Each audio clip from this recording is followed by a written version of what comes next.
Right guys, welcome back to Megaquarium. In this video I am basically just showcasing the mega tank.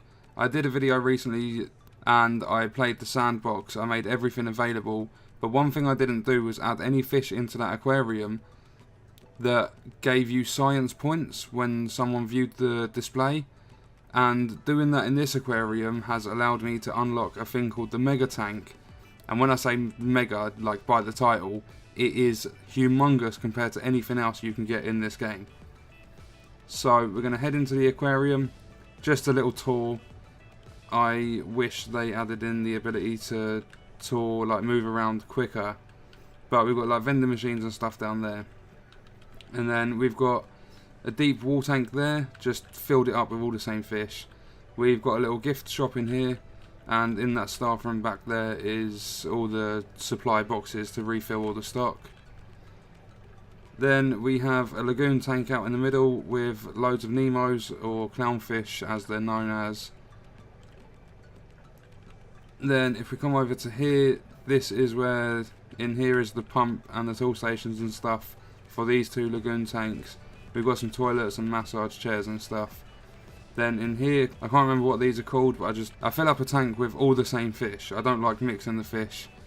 I maybe should with some of them because you get like common lobsters and groupers. You can only have one of each one in the tank. They don't go well with another one of the same fish. So there's certain tanks that I will have different things in, but not in this aquarium. So we've got more toilets and stuff around here. Padded benches. Then we've got some yellow tangs in there. And I think these are... No, I don't think these are the reef squirrel fish. I can't remember what these fish are. But I put those in there. I think they're the black bar soldier fish, if I remember correctly. But I put them in there because I had a quest asking me to. So that got a little bit more money coming in. Then over this side we have some groupers that can go together. And next door to them, that's in a U-tank. Next door is the reef squirrel fish. They've got a lagoon tank, I believe. Then we've got an observer tank over here with the... I can't remember what they're called. I think they're fox face rabbit fish. And then I'm going to come over here. We're ignoring the mega tank for now, but there's more vending machines, toilets on the back. And then we've got another little gift shop, which isn't like, I haven't put any walls or anything up. Then we've got toilets, the massage chairs, more vending machines and stuff because the radius isn't too big. Then that's supplies for the little gift shop. This is all running the Belfast tank we have, and if I just clip through everything, we have some smooth hounds in this tank and they're all their max size. But now for the mega tank, it's ridiculous how much stuff you have to have linked up to it in terms of filters and heaters to keep this thing running. Look at the size of this tank. It's the biggest thing you can get in the game, and you can only unlock it with science points. But if we zoom out now, so this is still down at the clownfish. Look at the size difference.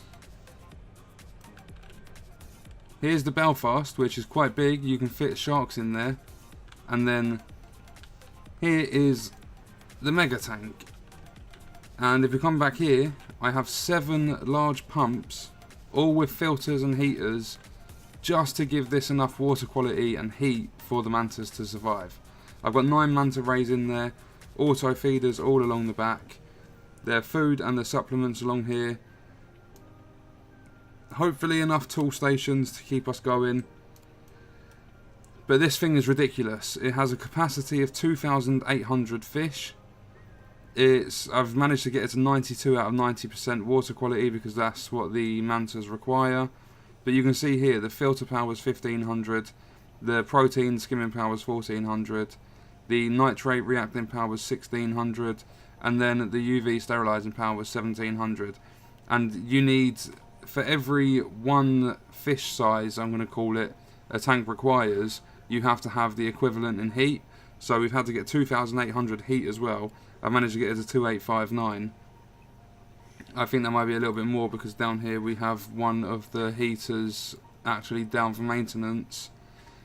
But this gives you 14,200 science points, and so even though I've already unlocked everything through science, it's kind of crazy. And I just put random decorations and stuff in there, none of that matters too much.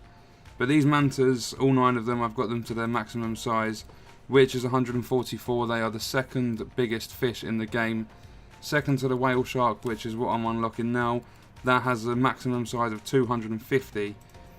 And obviously the more fish you have in the tank, the lower the water quality. So if I put any more than 9, I'm just going to have, I'll probably have like 15 pumps or something like that, with all different filters and stuff around them, just to keep this tank up and running.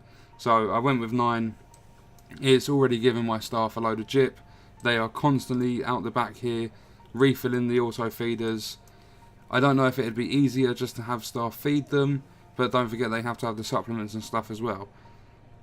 So when they're the full size, you couldn't possibly get a manta into like the Belfast tank or anything like that, because they're active swimmers. They require a tank with 864 size or more, and they take 144 krill each per day.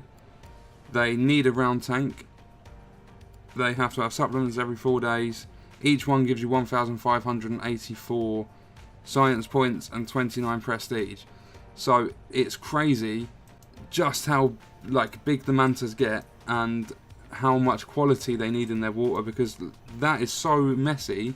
I don't like it at all, and I've had to expand so much just to get all these filters and stuff in, and then all the tool stations down the side, because these break constantly. You can see there's 3 broken now.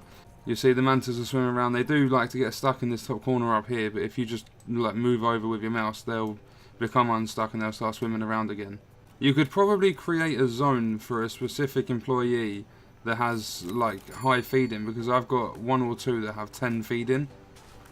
You could probably just create a zone and get the 1 staff to just work there and manually feed the rays, but I don't know if that's going to work, and I like the idea of having the auto feeders. But that's just a little like showcase of the mega tank. I put some rays in there, but it was also a tour of this aquarium. I'm going to keep it as a game save for if I do come back. You can just carry on leveling up and gift shop.